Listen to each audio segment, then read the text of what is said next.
And it comes down to one of two arguments. If they're not feeling well off, then it's time for a change.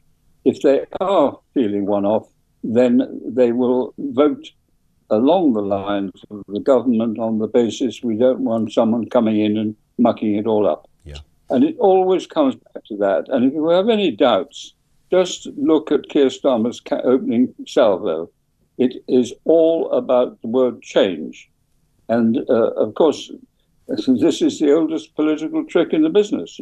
Avoid telling people what you're going to do, but promise them a change. Yeah. And that, of course, takes us back to the elephant in the room, which is Brexit, because the Brexit referendum was conducted on exactly that you are frustrated. There are lots of things you don't like. You hate the immigrants. So we must take control of our country, for God's sake, whatever that meant. And people voted for it. They had no idea what they were voting for. They just wanted change.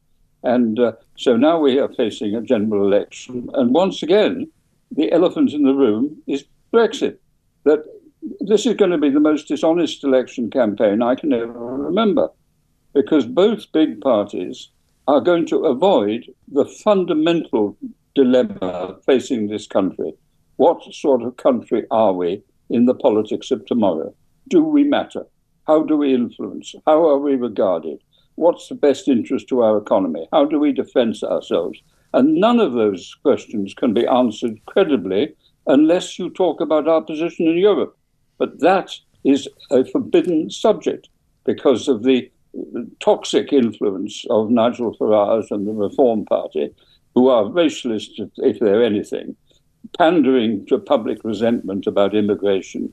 But so, because there are votes in that, nobody will address the fundamental issues of what we should do about our European relationship. It's a little strong, though, to suggest that Reform are a racist party, surely. I mean, they have a belief that the UK can survive outside Europe. They've got policies they'd like to implement on immigration. It might be robust, it might be different, it might be genuine change. It's not racist, though, is it?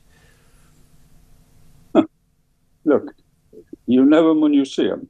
I know racism when I see it. Click here for a video on Rishi explaining why he wants to bring back national service.